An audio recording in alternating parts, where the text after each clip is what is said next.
Assalamualaikum warahmatullahi wabarakatuh. Salam sejahtera untuk kita semua. Baik bahasaku, maju negeriku. Saudara mahasiswa dan penutur bahasa Indonesia yang kami cintai, pada kesempatan ini kita membahas hiponimi dan pemanfaatannya. Materi ini disampaikan karena sering mahasiswa bertanya dan penutur bahasa Indonesia bertanya, apa manfaat hiponimi? Untuk itu, pada kesempatan ini, mari sama-sama kita bahas dalam rangka meningkatkan pemahaman kita terhadap hiponimi dan pemanfaatannya.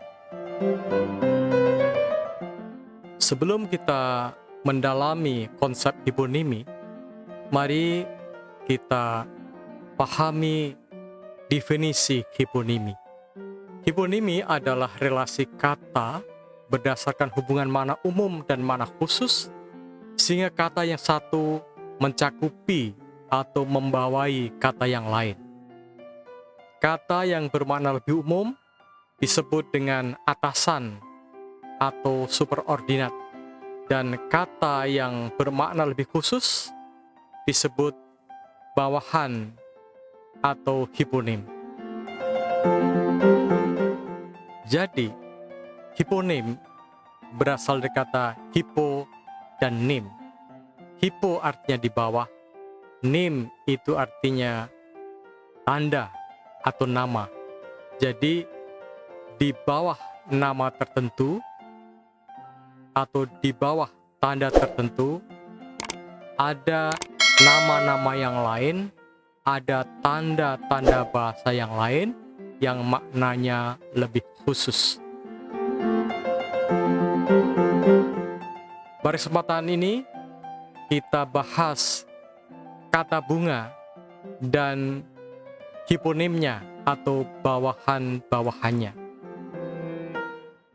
Bunga mempunyai makna yang lebih umum jika dihubungkan dengan kata-kata yang merupakan nama bunga, misalnya melati, mawar, anggrek, kenanga, kamboja, dan nama-nama bunga yang lain.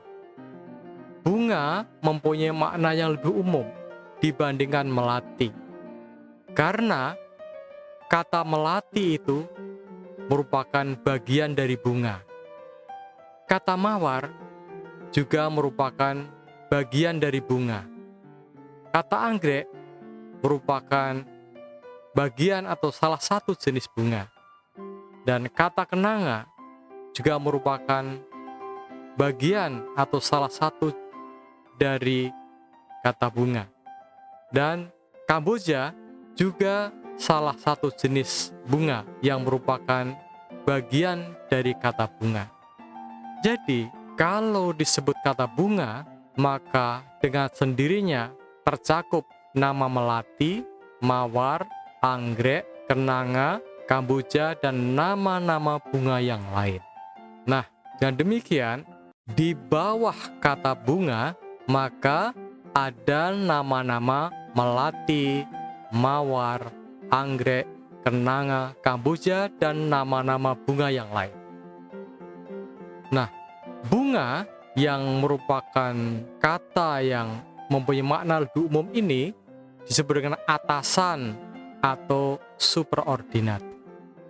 Dan nama-nama bunga yang merupakan cakupan atau bawahan dari kata bunga dinamakan bawahan dari kata bunga atau hiponim dari kata bunga. Dengan demikian, hiponim dari bunga adalah berbagai macam bunga, yaitu melati, mawar, anggrek, kenanga, kamboja, dan lain-lain. Jadi kalau hubungan mana umum dan mana khusus itu dari atas ke bawah, namanya hiponim. Nah, kalau hubungannya dari bawah ke atas, maka hubungannya adalah hiponim terhadap superordinatnya atau hiponim terhadap kata atasannya yang maknanya lebih umum. Nah, Lalu apa nama atau relasi antara melati dan mawar, mawar dan anggrek, kenanga dan kamboja? Nah, antara melati dan mawar, mawar dan anggrek, kenanga dan kamboja ini adalah sesama anggota hiponim dari kata bunga. Dia mempunyai kedudukan yang sama, yaitu sama-sama anggota hiponim dari kata bunga. Sesama anggota hiponim dari suatu kata tertentu itu disebut dengan kohiponim. Jadi antara melati, mawar, anggrek, kenanga, dan kamboja adalah sesama anggota hiponim dari kata bunga. Para mahasiswa yang saya cintai dan cendekia serta penutur bahasa Indonesia yang kami hormati, contoh ini adalah relasi hiponimi yang sangat sederhana, yaitu ada kata umum langsung dituliskan bawahannya atau langsung disebutkan bawahannya tanpa dilakukan pemilahan lebih dulu. Sebenarnya hiponim itu atau hubungan makna umum dan makna khusus atas dasar atasan dan bawahannya itu sebenarnya bisa dikembangkan lebih lanjut, yaitu bisa dikelompokkan lagi menjadi beberapa kelompok yang lebih khusus daripada atasannya sebelum sampai kepada nama yang paling kecil atau nama yang paling akhir. Pengembangan hiponimi atau dasar pengelompokan bawahannya ini dapat kita lihat pada tayangan berikut ini. Atasannya atau superordinatnya masih kata bunga, tetapi relasi hiponimi ini kita kembangkan. Sebelum kepada bawahan yang paling kecil yaitu nama-nama bunga, maka kita bisa membuat pengelompokan sesuai dengan kepentingan kita lebih dahulu. Misalnya, bunga ini kita uraikan atas bawahannya menjadi dua misalnya, yaitu bunga yang hidup di darat dan bunga yang hidup di air. Dari dua pengelompokan ini nanti akan ditemukan nama-nama bunga yang hidup di daerah ini. Nah, bunga yang hidup di darat dan bunga juga mempunyai bawahan bunga yang hidup di air. Bunga yang hidup di darat ini juga bisa dirinci atas bawahannya sesuai dengan keperluan kita, sesuai dengan tujuan kita ingin menemukan kata-kata yang bagaimana. Atasan yang berupa bunga yang hidup di darat itu dapat rinci menjadi dua bawahan, yaitu bunga yang hidup di dataran tinggi dan bunga yang hidup di dataran rendah. Nah, di sini nanti akan ditemukan nama-nama bunga yang ada di dataran tinggi. Di sini nanti juga ditemukan nama-nama bunga yang ada di dataran rendah. Nah, berikutnya mari kita bahas bawahan yang kedua, yaitu bunga yang hidup di air. Bunga yang hidup di air ini pada saat ini dia menjadi atasan atau menjadi superordinat dari tiga kelompok bunga yang hidup di air, yaitu bunga yang hidup di air itu merupakan atasan dari bunga yang hidup di air laut, atasan dari bunga yang hidup di air payo, dan atasan bunga yang hidup di air tawar. Dari sisi hubungan dari atas ke bawah, maka bunga yang hidup di air mempunyai bawahan atau mempunyai cakupan bunga yang hidup di air laut, bunga yang hidup di air payo, dan bunga yang hidup di air tawar. Jadi, hiponim dari bunga yang hidup di air adalah bunga yang hidup di air laut, bunga yang hidup di air payo, bunga yang hidup di air tawar. Nah, di sini nanti di bawah nama bunga yang hidup di air laut nanti akan dapat ditemukan nama-nama bunga yang hidup di air laut. di bawah nama bunga yang hidup di air payau, di sini akan ditemukan nama-nama bunga yang hidup di air payau.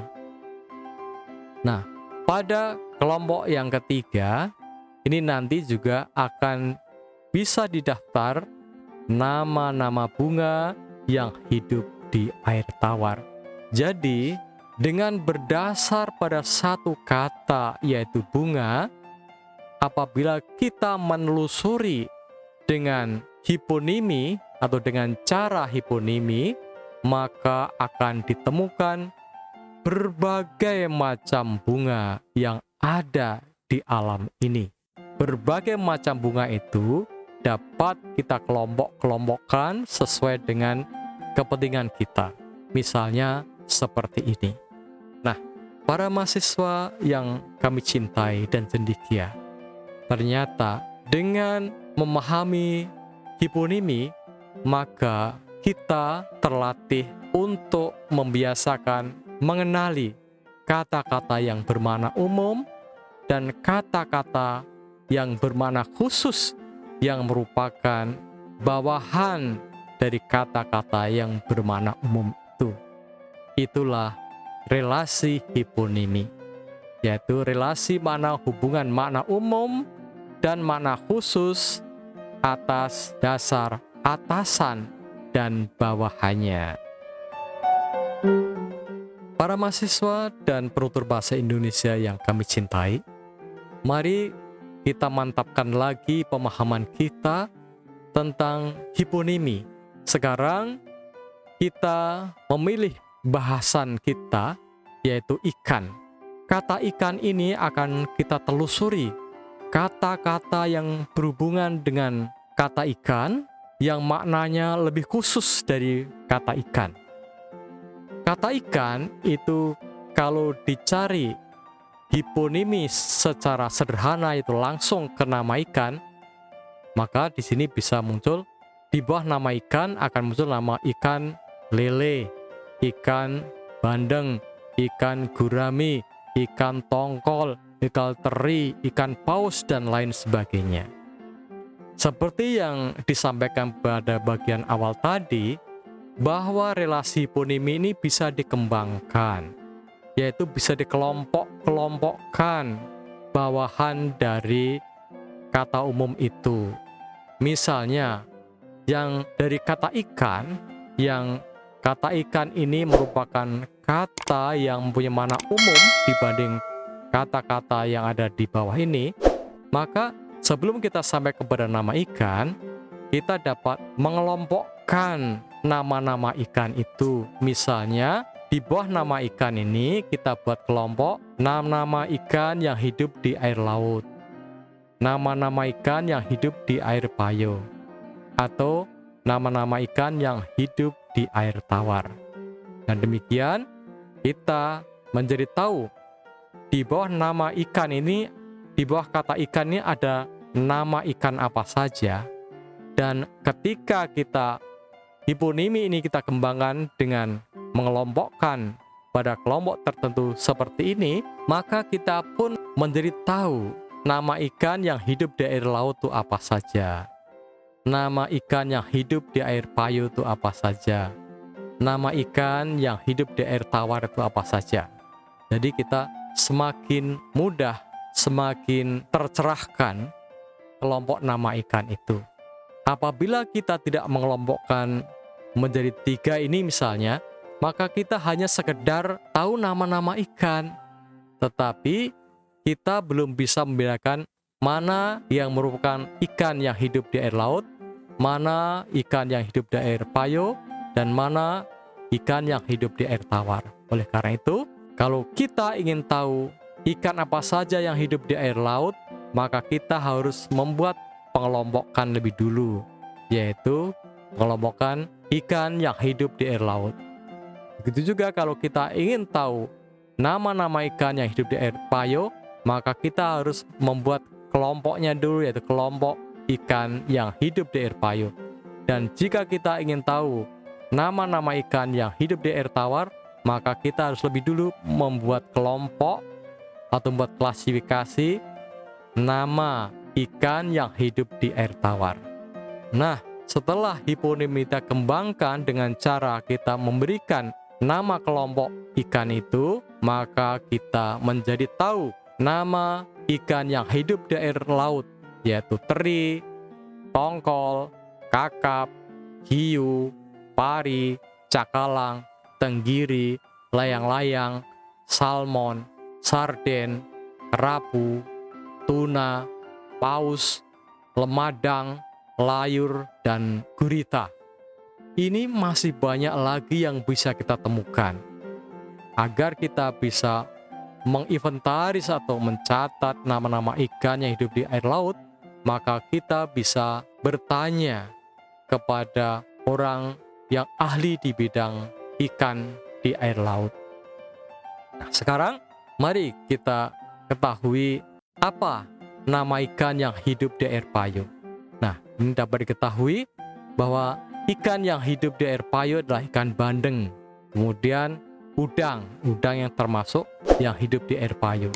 Sekarang ikan apa saja atau nama ikan apa saja yang hidup di air tawar? Dengan teori hiponimi, maka kita menjadi tahu bawahan dari nama ikan yang hidup di air tawar adalah lele, mujahir, ikan emas, ikan gabus, patin, arwana, koi, gurami, lohan, belut, bilih, rinu, pantau, sepat, cupang, koki, dan lain-lain.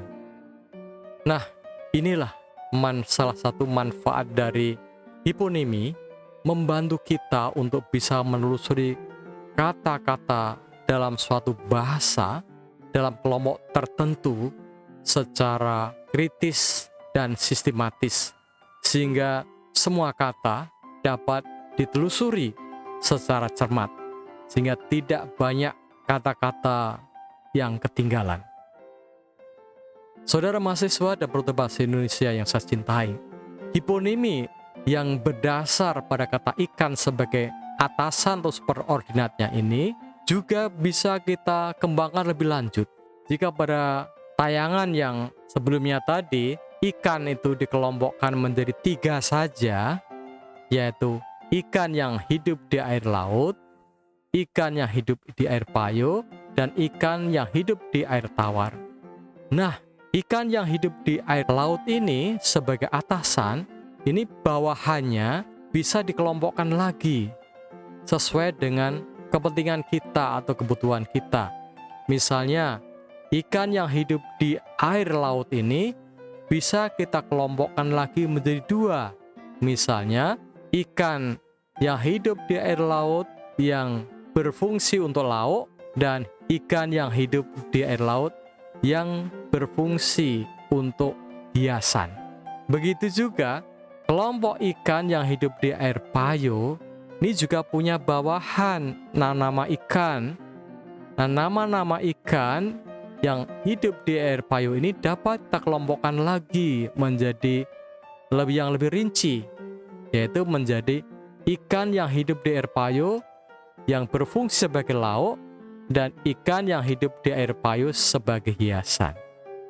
Nanti bisa tercatat nama-nama ikan yang sebagai hiasan dan nama-nama ikan yang sebagai lauk. Begitu juga kelompok ikan yang hidup di air tawar juga punya bawahan berbagai nama ikan. Berbagai nama ikan itu dapat dikelompokkan menjadi 2 misalnya, yaitu berdasarkan fungsinya, yaitu ikan yang hidup di air tawar yang berfungsi sebagai lauk dan ikan yang hidup air tawar sebagai hiasan. Nanti di sini pada akhir penelusuran kita maka akan terdaftar atau dapat dituliskan nama-nama ikan yang hidup di air tawar yang fungsinya sebagai lauk. Nah, ini misalnya ikan gurami, ikan lele, ikan gabus, ikan pantau, ikan sili, dan lain-lain ya, yang banyak bisa. Yang sebagai hiasan bisa ikan koi, ikan arwana, dan lain-lain ya. Di sini nanti bisa Anda telusuri, Anda catat Nah, disinilah maka berdasar pada kata ikan sebagai kata yang umum, maka dia punya bawahan nama-nama ikan yang banyak sekali terdaftar di sini nanti ya. Silakan Anda praktekkan mendaftar nama-nama ikan di bawah ini sesuai dengan kelompoknya. Nah, ini merupakan hiponimi yang dikembangkan. Nah, saudara-saudara mahasiswa yang kami hormati, pada saat kita berbicara sebenarnya kita itu sedang mempraktekkan hiponimi ya. Ide utamanya itu Anda kembangkan, Anda kelompok-kelompokkan sesuai dengan tujuan Anda berbicara atau tujuan Anda menulis ya. Kemudian Anda setiap tujuan itu Anda dukung dengan data-data yang khusus sesuai dengan kelompok data itu. Nah, saudara mahasiswa yang kami hormati dan cendekia, berdasarkan uraian yang disampaikan tadi, dapat dilihat bahwa hiponimi adalah hubungan makna umum dan makna khusus atas dasar atasan dan bawahannya.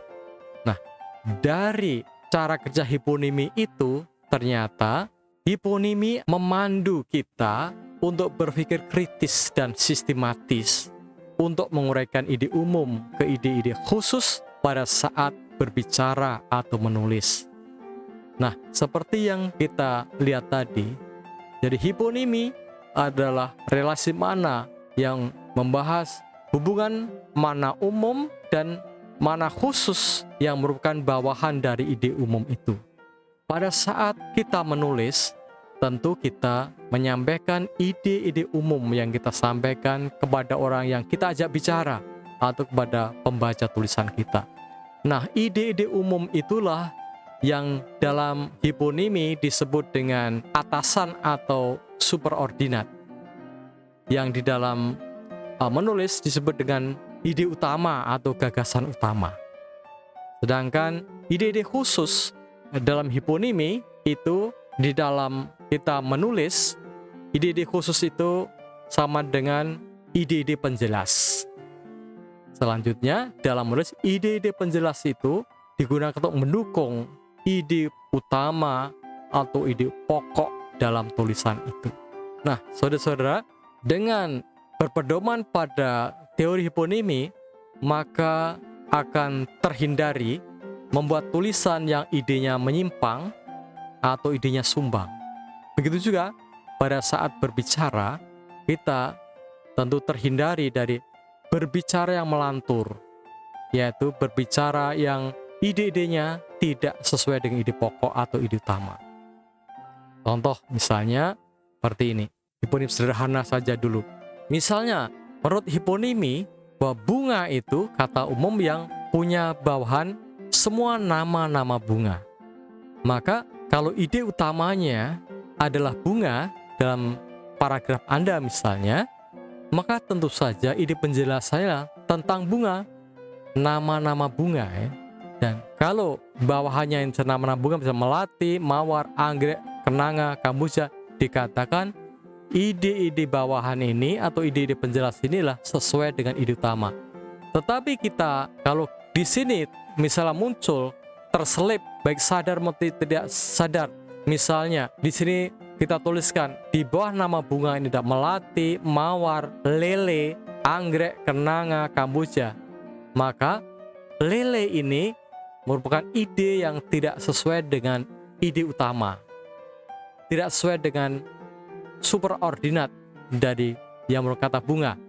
Karena lele itu bukan nama bunga, tapi lele adalah nama ikan.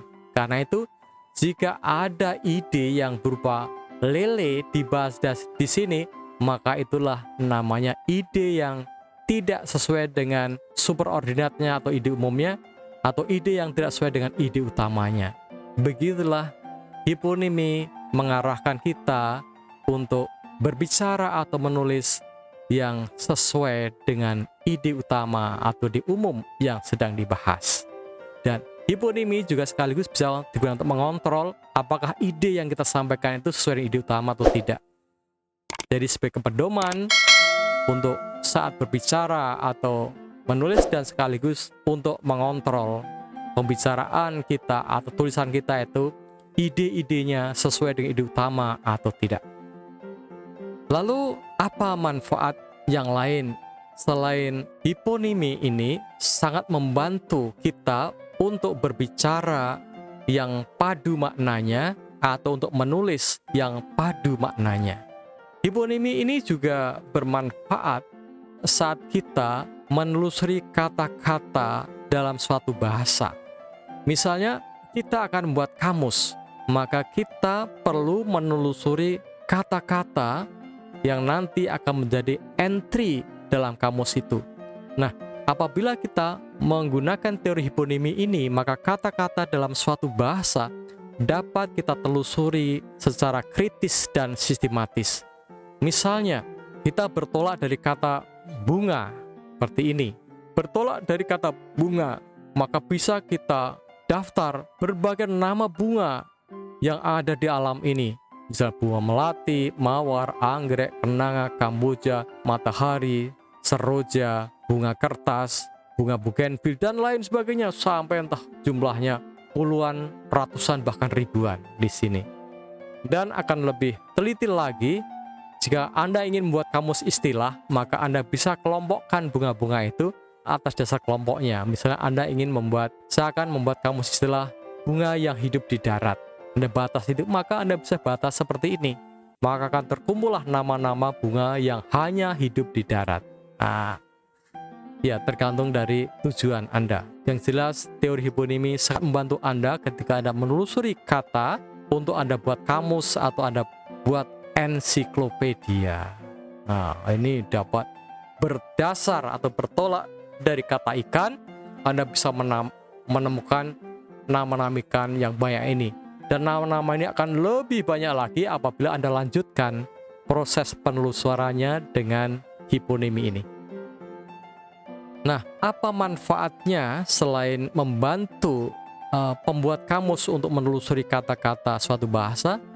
Nah, bagi guru dan mahasiswa serta pelajar yang belajar bahasa untuk mengembangkan kosakata di medan mana tertentu, teori hiponimi ini sangat membantu agar Anda bisa menelusuri semua kata secara kritis dan sistematis, teliti kata-kata dalam kelompok tertentu. Lalu untuk apa lagi hiponimi ini kok kita pelajari? Sesungguhnya teori hiponimi ini tidak hanya berguna untuk kepentingan belajar bahasa dan pembuatan referensi bahasa, tetapi sebenarnya hiponimi ini juga berguna untuk kegiatan kita sehari-hari selain untuk kegiatan berbahasa. Misalnya, pada saat Anda akan membuat suatu rumah misalnya, maka Anda memikirkan komponen dari rumah itu apa saja yang harus dibuat. Maka kalau Anda ingin menelusuri komponen dari rumah itu apa saja yang perlu dipersiapkan atau dibuat pada saat kita membuat rumah, maka bisa kita buat dasar. Pertama kali di rumah itu tentu harus pertama ada lantainya. Rumah itu harus ada tiangnya.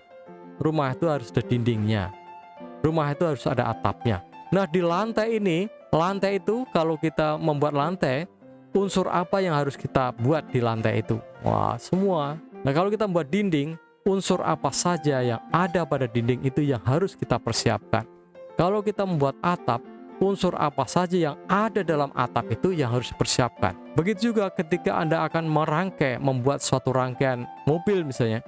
Kalau kita merangkai mobil, komponen mobil itu apa saja yang dipersiapkan. Di komponen mesinnya apa saja yang harus dipersiapkan. Di komponen bagian bodinya atau badan mobil itu apa saja yang dipersiapkan. Di bagian roda mobil itu bagian apa saja yang dipersiapkan. Ini menjadi bisa Anda telusuri secara teliti.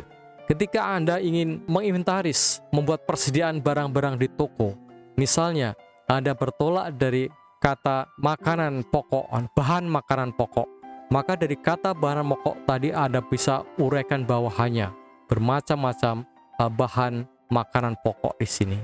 Kalau Anda misal membuat toko, lalu Anda ingin sayuran apa saja yang mungkin ada dan bisa dijual di toko Anda, maka Anda bisa berdasar berkata sayur, maka di bawahnya akan muncul nama-nama berbagai macam sayuran. Nah, begitulah ya. Jadi ternyata Teori hiponimi ini tidak hanya berguna untuk belajar bahasa dan tidak hanya berguna untuk berbahasa, tetapi juga bisa digunakan untuk pedoman melaksanakan kerja sehari-hari, terutama pada saat menginventarisasi suatu bahan-bahan yang terkait dengan bahan tertentu, itu terkait dengan sesuatu yang akan Anda buat atau akan Anda sediakan. Para penutur bahasa Indonesia yang kami hormati dan mahasiswa yang cendekia, begitulah uraian hiponimi dan pemanfaatannya. Semoga uraian ini bermanfaat bagi kita semua. Baik bahasaku, maju negeriku. Assalamualaikum warahmatullahi wabarakatuh.